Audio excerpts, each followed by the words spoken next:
Bab 231. Nilai. Taois pemabuk mendadak melambaikan tangan kanan, semua orang pun pusing, setelah itu warrior yang dan beberapa orang sekte pedang pun menghilang. Melihat kondisi ini, ekspresi semua orang pun berubah, tatapan mata hanya ada rasa tercengang, tentu saja tercengang dengan kekuatan Taois pemabuk, pendekar yang sudah mencapai alam bangsawan, mahir dalam kegaiban dimensi. Ini adalah perbedaan antar alam spiritual dan alam bangsawan. Taois pemabuk hanya dengan satu tangan menerobos dimensi. Kekuatan seperti ini. Kumoki King pun kaget, dia sering kali mengajukan permintaan pada tetua partai Yuan untuk menyerang sekte pedang. Andai saja bisa menyatukan sekte pedang ke dalam partai Yuan, maka kekuatan partai Yuan pasti akan meningkat pesat. Hanya saja pengajuan dia ini selalu ditolak oleh para tetua. Dulu dia tidak tahu kenapa selalu ditolak, sekarang pun sudah mengerti. Di wilayah selatan, tidak ada pihak yang berani menyinggung master kuat seperti Taois pemabuk ini, meskipun dirinya hanya seorang diri. Jaidenku yang di samping pun menghela napas, kekuatan sekte hantu sekarang lebih kuat dari sekte pedang, tapi sekte hantu tidak pernah melakukan serangan besar-besaran. Sekarang dia akhirnya mengerti, apa yang ditakuti para senior tua yang ada di gunung sekte hantu.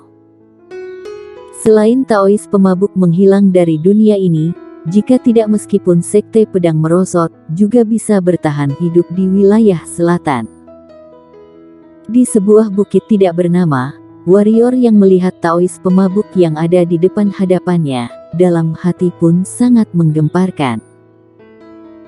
Kekuatan bocah kecil ini sudah begitu menakutkan, tapi Taois pemabuk yang ada di depannya lebih menakutkan, hanya dalam sekejap mata sudah muncul di ribuan mil jauhnya. Yuan Yu dan Shila King yang ada di samping, ekspresi pun sama seperti warrior yang, hanya saja mereka lebih merasa terkejut, karena di sekte pedang ada master super kuat yang sedang melindungi.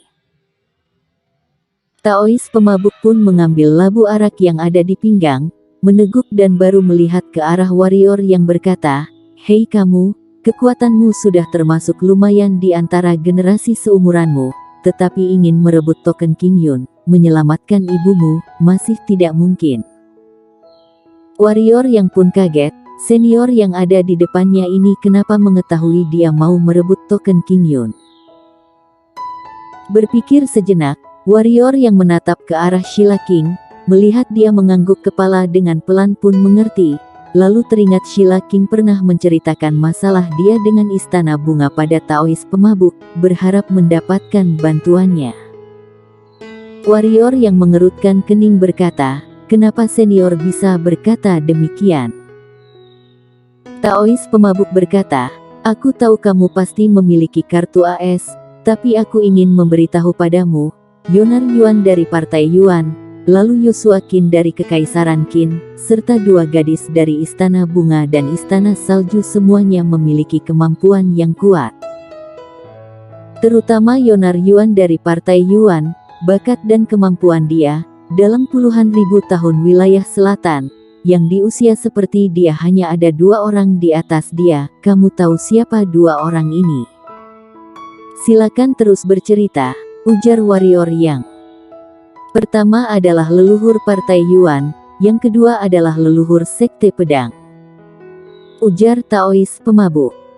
Dia pun menyipitkan mata kembali berkata, "Wilayah selatan sudah berapa lama tidak muncul dewa pendekar?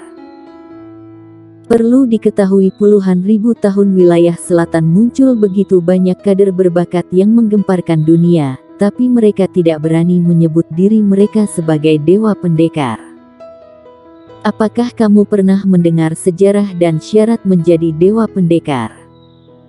Warrior yang menggeleng kepala, dia tahu sejarah dan syarat menjadi kaisar pedang, tapi syarat menjadi dewa pendekar, dia tidak pernah mendengarkan.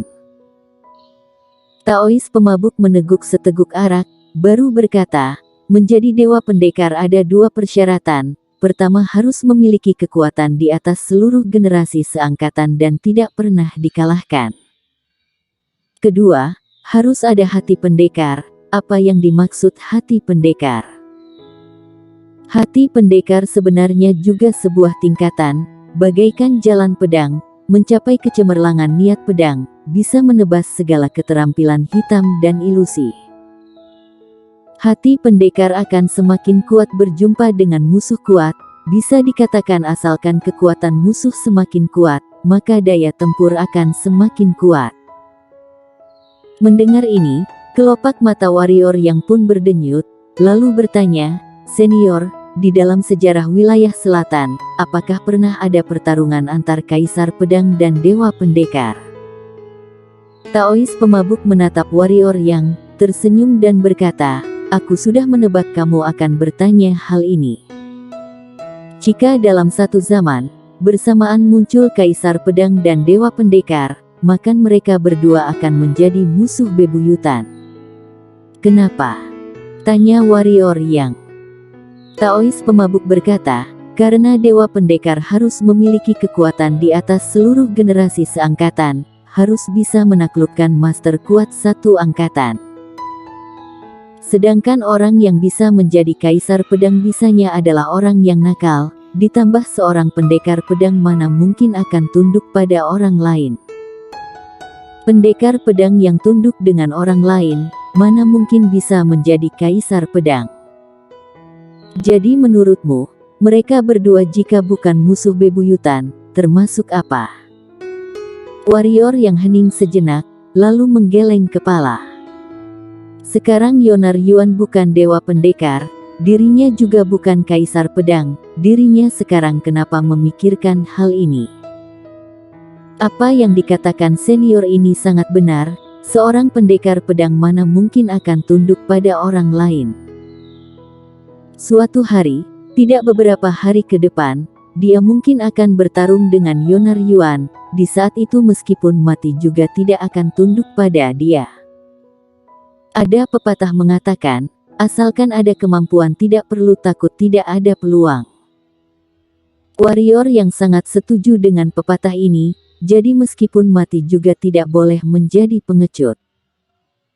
Dia tidak pernah memandang penting reputasi, jika di saat di bawah angin, dia pasti akan kabur dan sekuat tenaga kabur. Namun, kali ini berbeda, ini adalah pertarungan satu tingkatan, adalah berhubungan dengan ibunya, juga berhubungan dengan Sheila King, jadi kali ini tidak boleh kabur dan menjadi pengecut. Bagi Sheila King, jujur saja dia juga tidak mengerti posisi dirinya di dalam hatinya. Tentu saja, ada satu hal yang bisa dipastikan, meskipun dia tidak memiliki kedudukan yang tinggi di Sekte Pedang, tapi pasti akan tetap mencintainya. Setiap orang memiliki pemikiran sendiri. Pemikiran warrior yang sama seperti dia dengan jalan pedang, sekuat tenaga berjuang, tidak peduli hasil akan bagaimana, semuanya diserahkan pada langit. Menggeleng kepala, warrior yang menenangkan hati dan pikiran lalu memandang ke arah Taois pemabuk dan berkata, "Senior, saya ada satu hal ingin memohon." Taois pemabuk menatap warrior yang sekilas dan berkata, "Menolong ibumu." Warrior yang mengangguk kepala. Taois pemabuk menggeleng kepala dan berkata, "Tidak bisa." "Kenapa?" Warrior yang merasa heran, lalu berkata, "Jika senior ada permintaan, boleh katakan saja, asalkan aku bisa memenuhi pasti tidak akan menolak, walaupun itu menyuruhku bergabung dengan Sekte Pedang." Di antara martabat dan ibu, warrior yang tanpa berpikir pasti akan memilih ibunya. "Kamu tidak ada daya gunanya untuk aku dan Sekte Pedang menyinggung Istana Bunga," kata Taois pemabuk secara terang-terangan. "Bagaimana baru ada?" tanya warrior yang dengan serius. Taois pemabuk kembali meneguk araknya dan berkata, "Peringkat pertama peringkat King Yun, menjadi Kaisar Pedang, sebelum usia 20 tahun mencapai alam pemenang dan jiwa dewa level 5, asalkan bisa melaksanakan 3 hal ini, aku dan Sekte Pedang Baru akan bermusuhan dengan Istana Bunga membantumu menyelamatkan ibumu. Warrior yang tidak berkata, memutar badan langsung pergi, lalu menghilang dari Taois pemabuk dan lainnya. Melihat warrior yang pergi, Sheila King ada beberapa kali ini bersuara, tapi akhirnya hanya memilih diam. Di tatapan mata muncul rasa kekhawatiran. Paman Guru, apakah dia menyetujuinya atau? Melihat arah warrior yang pergi, Yuan Yu pun bertanya. Taois pemabuk tersenyum, dia tetap bisa melihat warrior yang pun mulai mengaguminya, lalu berkata, orang ini lumayan, dari talenta dan kepribadian semuanya sangat bagus. Hanya saja, dia ada dendam dengan Sekte Pedang. Jika tidak dengan adanya dia dan si penggila pedang, maka kedepannya meskipun aku tidak ada, Sekte Pedang tetap aman-aman saja. Sangat disayangkan. Di saat ini, Sheila King yang ada di samping mendadak bertanya, Paman Guru, jika demikian, kenapa kamu tidak menyetujui dia membantu menyelamatkan ibunya, menghilangkan dendam dia pada Sekte Pedang? Taois pemabuk menggeleng kepala dan berkata, dia meskipun sangat lumayan, tapi masih di bawah si gila pedang, lalu juga banyak masalah merepotkan, tidak hanya Partai Yuan, Istana Bunga bahkan Kekaisaran Monster Hitam juga ingin membunuh dia. Jika dalam kondisi ini, Sekte Pedang membantu dia menyelamatkan ibunya, maka Sekte Pedang bukan hanya bermusuhan dengan Istana Bunga, melainkan bermusuhan dengan banyak pihak. Aku tidak takut bermusuhan dengan banyak pihak, hanya saja, dia sekarang ini, belum pantas untuk aku dan Sekte Pedang berkorban begitu banyak. Sheila King membuka mulut, seperti ingin berbicara, lalu akhirnya hanya diam saja, dalam hati komat kamit, daya nilai, daya nilai. Menunggu dia sudah ada nilai, apakah masih membutuhkan Sekte Pedang? Bersambung.